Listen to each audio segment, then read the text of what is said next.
बिस्मिल्लाहिर्रहमानिर्रहीम। जैसा कि आज हम पढ़ेंगे अपॉइंटमेंट ऑफ जजेस to the supreme court and high courts and federal Shariat court. Pakistan के कॉन्स्टिट्यूशन के मुताबिक आर्टिकल 175A के मुताबिक जो हमारी कोर्ट्स मौजूद हैं हमारे मुल्क में, उन तमाम के जो चीफ जस्टिस और जस्टिस बाकी जितने भी मौजूद हैं उनकी सिलेक्शन का क्या तरीक़ेकार है, कौन उन्हें सेलेक्ट करेगा, आज हम ये डिस्कस करेंगे। सबसे पहले तो हम ये देख लेते हैं 175A आर्टिकल के मुताबिक यहाँ पर एक जुडिशल कमीशन ऑफ पाकिस्तान होगा जो कि अपॉइंटमेंट करेगा तमाम जजेस की, सुप्रीम कोर्ट के, हाई कोर्ट के, इस्लामाबाद हाई कोर्ट और फेडरल शरीयत कोर्ट के। बेसिकली तमाम जजेस की अपॉइंटमेंट प्रेसिडेंट करता है, लेकिन प्रेसिडेंट को नॉमिनेट ये कमीशन कर देता है। अगर हम देखें इस कमीशन में कौन कौन से लोग शामिल होंगे। फॉर अपॉइंटमेंट ऑफ जजेस of supreme court commission shawl consist of following. अगर सुप्रीम कोर्ट के जजेस की सिलेक्शन की बारी आएगी, उनको सेलेक्ट करना होगा, तो जो कमीशन होगा उसमें ये चंद लोग शामिल होंगे। नंबर 1 पर chief justice of Pakistan. Chief justice of Pakistan, chief justice of supreme court जो उस वक्त मौजूद होगा, वो इस कमीशन का चेयरमैन भी बनेगा और लीड करेगा।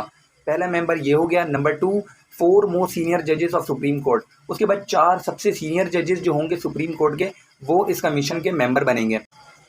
नंबर 3 पर अगर हम देखें तो एक फॉर्मर चीफ जस्टिस या फिर फॉर्मर जज सुप्रीम कोर्ट का नॉमिनेट करेगा chief justice of Pakistan with consultation of 4 जजेस। जो 4 जजेस ऊपर मेंबर्स हैं इस कमीशन के, उनसे कंसल्टेशन करके चीफ जस्टिस ऑफ पाकिस्तान एक मेंबर अपॉइंट करेगा। उसकी टर्म 2 साल होगी, लेकिन वो चीफ जस्टिस या फिर जस्टिस फॉर्मर होना लाजमी है सुप्रीम कोर्ट का। नंबर 4 पर अगर हम देखें तो federal minister for law and justice, वो भी इस कमीशन का मेंबर बनेगा। नंबर 5 पर हमारे पास आ जाता है अटॉर्नी जनरल फॉर पाकिस्तान, वो भी इस कमीशन का मेंबर बनेगा। नंबर 6 पर a senior advocate of supreme court nominated by Pakistan bar council.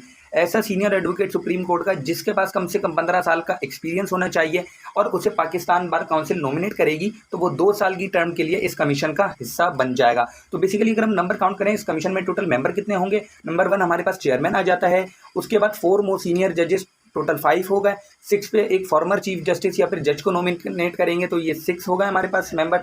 7 पर फेडरल मिनिस्टर आ गया हमारे पास लॉ एंड जस्टिस का, 7 ये हो गए। 8वां अटॉर्नी जनरल ऑफ पाकिस्तान, और 9वें नंबर पर सीनियर एडवोकेट आ जाएगा जिसे पाकिस्तान बार काउंसिल नॉमिनेट करेगा। तो सुप्रीम कोर्ट के जजेस की अपॉइंटमेंट के लिए ये 9 मेंबर का कमीशन होगा जो कि अपॉइंट करेगा सुप्रीम कोर्ट के जजेस। अगर हम बात करें कि ये तो जजेस का पता लग गया हमें कि जजेस को सेलेक्ट करने के लिए ये कमीशन मौजूद होगा, लेकिन chief justice of supreme court को कौन सेलेक्ट करेगा। तो basically chief justice of supreme court को president directly without any consultation, जो सबसे ज़्यादा मोस्ट सीनियर जज ऑफ सुप्रीम कोर्ट होगा, उसको अपॉइंट करेगा as a chief justice of Pakistan. अब अगर हम बात करें फॉर अपॉइंटमेंट ऑफ जजेस ऑफ हाई कोर्ट्स, अगर हाई कोर्ट के जजेस की अपॉइंटमेंट की बारी आएगी तो उसमें जो सुप्रीम कोर्ट के जजेस की अपॉइंटमेंट के लिए कमीशन फॉर्म किया गया था, वो कमीशन एज इट इज़ मौजूद रहेगा। उसमें फर्दर ये 4 बंदे ऐड किए जाएंगे। पहला chief justice of concern high court. जिस हाई कोर्ट के जजेस की सिलेक्शन अपॉइंटमेंट की जा रही है उस हाई कोर्ट का चीफ जस्टिस मेंबर बनेगा। नंबर 2 पर मोस्ट सीनियर जज of that high court. Number 3 provincial law minister of that province, जिस प्रोविंस की वो हाई कोर्ट है उस प्रोविंस का प्रोविंशियल लॉ मिनिस्टर। उसके बाद लास्ट में an advocate not less than 15 years of experience to be nominated by concern bar council for a term of 2 years. ऐसा advocate of that high court जिसके पास कम से कम 15 साल का एक्सपीरियंस हो, उसका नाम नॉमिनेट करेगी उस सूबे की बार काउंसिल, जिसका दौरानिया होगा 2 साल का। 2 साल के लिए वो उस कमीशन का मेंबर बनेगा। अगर हम बात करें चीफ जस्टिस की अपॉइंटमेंट की बात होगी, अगर हाई कोर्ट के चीफ जस्टिस की अपॉइंटमेंट की बात होगी तो उसमें जो है कमीशन में मोस्ट सीनियर जज फिर मेंबर नहीं बनेगा।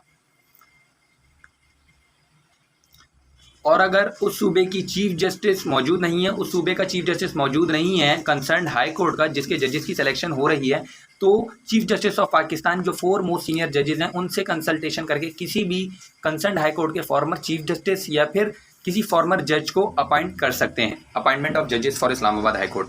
इस्लामाबाद हाई कोर्ट के जजेस की अपॉइंटमेंट की बारी आएगी तो सुप्रीम कोर्ट के जजेस की अपॉइंटमेंट के लिए जो कमीशन फॉर्म किया गया था वो एज इट इज़ अगेन मौजूद रहेगा। उसमें 2 फर्दर एडिशन होंगी। पहली chief justice of Islamabad high court, number 2 पर मोस्ट सीनियर जज ऑफ इस्लामाबाद हाई कोर्ट। जो मोस्ट सीनियर जज ऑफ हाई कोर्ट है इस्लामाबाद हाई कोर्ट वो मौजूद रहेगा, लेकिन अगर chief justice of Islamabad high court की सिलेक्शन की बारी आएगी तो फिर मोस्ट सीनियर जज इस कमीशन का मेंबर नहीं होगा, जैसा कि for the appointment of supreme court के चीफ जस्टिस में हुआ था, वो सेम एज इट इज़ यहाँ पर तो हाई कोर्ट के जजेस की अपॉइंटमेंट में जो हुआ था वो यहाँ पर अप्लाई होगा। ये जो कमीशन फॉर्म हुए हैं अपॉइंटमेंट के लिए जजेस की, तो ये किस तरीके से जजेस को अपॉइंट करेंगे? तो basically majority of these commission will nominate one person against each vacant post which will be transferred to parliamentary committee. ये जो जुडिशियल कमीशन है ये एक वैकेंट पोस्ट के लिए एक बंदे का नाम नॉमिनेट करके पार्लियामेंट्री कमेटी को दे देंगे, जो इन्हें बेहतर लगेगा, जो कि क्वालिफिकेशंस पर पूरा उतरेगा। उसके बाद पार्लियामेंट्री कमेटी के बारे में हम डिस्कस करते हैं कि पार्लियामेंट्री कमेटी में के कौन कौन मेंबर होंगे, वो कैसे फॉर्म होगी। तो बेसिकली पार्लियामेंट्री कमेटी जो होगी वो 8 मेंबर पर कंसिस्ट करेगी। उसके 4 मेंबर्स जो है नेशनल असेंबली से सेलेक्ट होंगे, 4 जो है सेनेट से। जो नेशनल असेंबली से सेलेक्ट होंगे, बेसिकली नेशनल असेंबली और सेनेट दोनों से जो है क्या कहते हैं 4 जो होंगे सेलेक्ट, वो इस तरीके से होंगे कि 2 जो है नेशनल असेंबली के वो ट्रेजरी बेंच से सेलेक्ट होकर आएंगे और 2 जो है क्या कहते हैं अपोजिशन बेंच से। नेशनल असेंबली से भी ऐसे आएंगे और सेनेट से भी 2 ट्रेजरी बेंच से और 2 अपोजिशन। जो ट्रेजरी बेंच से 2 सेलेक्ट होकर आएंगे वो जो हाउस ऑफ द लीडर होगा उनको वोट इलेक्ट करके भेजेगा, और जो अपोजिशन बेंच से आएंगे उनका जो अपोजिशन लीडर होगा वो उन्हें इलेक्ट करके भेजेगा। सेनेट से भी ऐसे ही सेलेक्ट होकर आएंगे और नेशनल असेंबली से भी।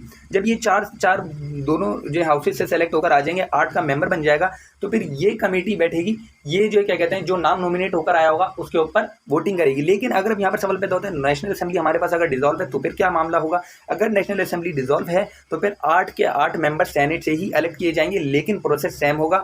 4 फिर जो है क्या कहते हैं सेनेट से ट्रेजरी बेंच से सेलेक्ट किए जाएंगे और 4 अपोजिशन बेंचेस से।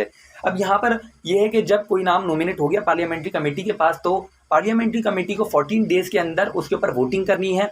अगर वो वोट नहीं करते उसके ऊपर तो फिर जो है 14 डेज के बाद वो खुद ब खुद असेंट हो जाएगा प्रेसिडेंट के पास फॉर द अपॉइंटमेंट।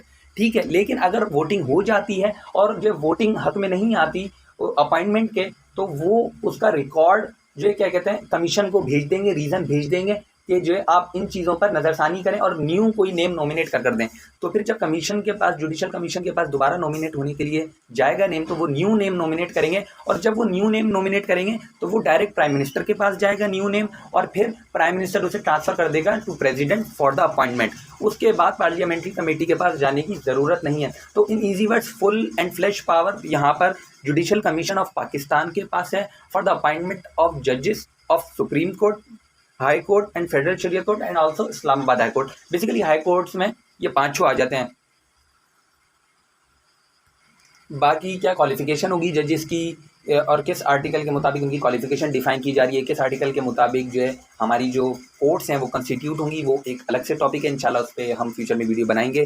तो अगर आपने कुछ भी सीखा हो तो इसे अपने दोस्तों के साथ, कलीग्स के साथ, क्लासमेट्स के साथ शेयर कीजिए, हमारी वीडियो को लाइक कीजिए और चैनल को सब्सक्राइब करना ना भूलिए।